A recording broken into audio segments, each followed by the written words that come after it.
Sahabat Indonesia Nusantara Raya, kasus korupsi yang terjadi terakhir ini menjadi satu hal yang sangat membuat kita terkesiap gitu ya. Karena kan yang terakhir itu adalah kasus korupsi, bukan yang terakhir ya, mudah-mudahan tapi yang terakhir, korupsi di Kementerian Agama. Nah, ini menjadi satu hal yang sangat membuat kita jadi prihatin, karena kan ini kan Kementerian Agama. Di situ ada kepercayaan, di situ ada amanah gitu ya. Tapi kenapa tetap saja terjadi yang namanya korupsi itu? Nah, ini nanti akan kita lihat lebih jauh lagi ya. Jadi yang terbaru kemarin adalah Komisi Pemberantasan Korupsi menetapkan mantan Menteri Agama, yaitu Bapak Yakut Kholil Qaumas, yang menjadi tersangka kasus korupsi kuota haji pada tahun 2024 ya. Pada waktu beliau menjabat sebagai Menteri Agama. Nah, ironisnya beliau juga pernah mengkampanyekan anti korupsi gitu ya. Tapi lagi-lagi ini ironi, terjadi korupsi pada orang yang pernah mengkampanyekan anti korupsi.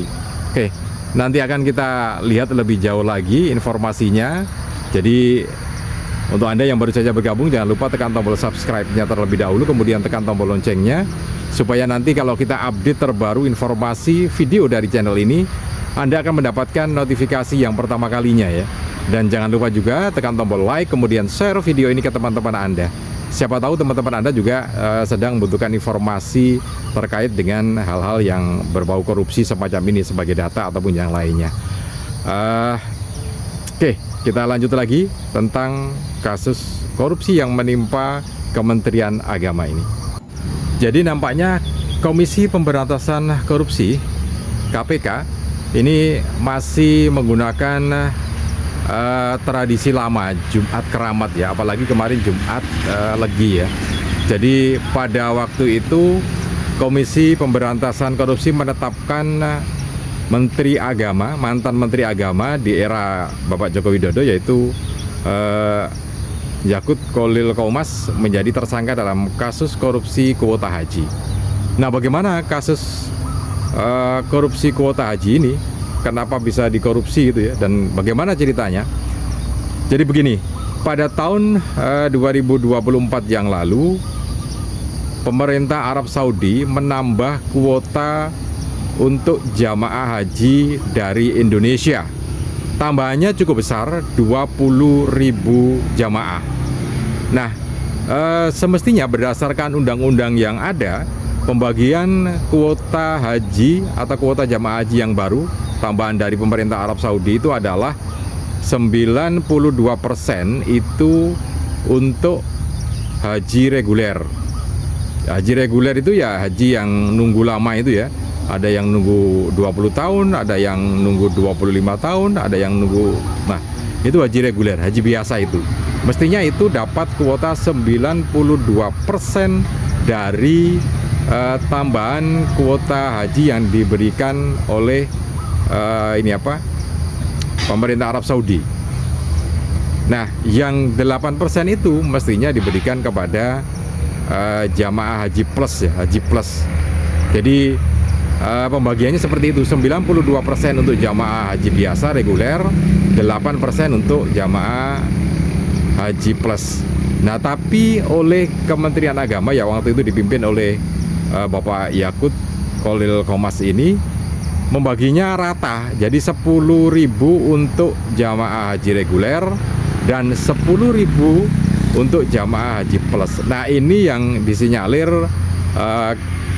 terjadi kasus korupsi itu ya, terkait dengan kasus korupsi itu, karena pembagian kuota yang memang tidak sesuai dengan undang-undang. Jadi ini potensi untuk melakukan tindak pidana korupsi. Nah, beberapa saksi juga sudah dipanggil waktu itu ya, sudah mulai berjalan beberapa bulan yang lalu, sehingga kemarin resmi Yakut Kholil Qaumas dijadikan sebagai tersangka dalam kasus korupsi kuota haji ini.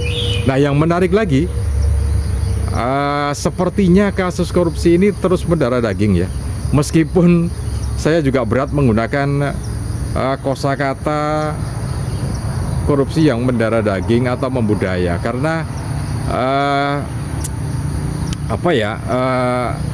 jadi arti mendarah daging kemudian membudaya itu kan bagian dari sesuatu yang mestinya baik ya, tapi ini kan jadi masalah gitu ya.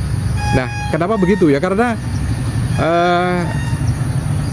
kalau kita melihat dari dari kasus korupsi yang menimpa Kementerian Agama ini kan, Kementerian Agama itu kan ya namanya juga agama. Di situ kan ada amanah gitu ya, ada kepercayaan yang memang harus dijaga, tapi ternyata menimpa Kementerian Agama. Selain itu juga dari banyaknya kementerian yang ada di Indonesia, sekitar 30-an ya. Itu kan kalau kita lihat datanya, ternyata Kementerian Agama ini menterinya itu sudah 4 menteri yang jadi tersangka kasus korupsi. Nah, ini kan jadi satu keprihatinan tersendiri, atau memang ada sistem yang bermasalah gitu ya, sehingga Kementerian Agama sudah 4 kali menterinya menjadi tersangka kasus korupsi. Nah, 4 kali itu seperti apa? Kita lihat sebagai satu data dan bentuk keprihatinan. Selain juga ada kementerian yang lainnya nanti ya. Jadi Kementerian Agama itu, Menteri Agama yang pertama kali jadi tersangka kasus korupsi itu adalah Bapak Said Agil Hasan Al-Munawar. Jadi ini yang pertama kali dulu jadi tersangka di eranya Presiden Megawati Soekarno Putri ya. Nah, itu yang pertama. Kemudian ya, tersandung masalah haji juga. Kemudian yang berikutnya Bapak Surya Dharma Ali, ini juga sama, tersandung masalah haji juga, dana abadi umat ya, DAU itu tersandung kasus korupsi juga. Itu yang kedua di eranya Bapak Susilo Bambang Yudhoyono Presiden ya. Kemudian yang ketiga ini kasusnya Menteri Agama Romahur Muzi ya. Jadi ini terkait kasus jual beli jabatan. Itu yang ketiga. Kemudian yang keempat ini adalah Bapak Yakut Khalil Qaumas. Ini kesandung masalah haji juga. Nah, ini jadi menarik buat kita karena ternyata dari Kementerian Agama ini justru menterinya 4 kali menjadi tersangka kasus korupsi ini. Nah, ini yang jadi satu masalah karena kan sebetulnya banyak harapan yang bisa diberikan di Kementerian Agama ini ya. Jadi ya namanya juga Kementerian Agama. Ini kan mengatur segala sesuatu yang terkait dengan sistem keagamaan di Indonesia. Nah, tapi justru malah terjadi korupsi ini. Nah, kemudian yang berikutnya itu ada kementerian-kementerian yang lain yang pernah tersandung kasus korupsi ya. Kementerian Sosial itu ada beberapa menterinya juga yang tersangkut kasus korupsi gitu ya. Nah, ini yang jadi satu catatan buat kita, apakah memang kita ini dalam internal, kalau kita mengacu pada apa yang disampaikan oleh KPK dalam edukasinya, bahwa kasus korupsi itu terjadi karena faktor internal dan faktor eksternal. Nah, faktor internal itu termasuk integritas ya.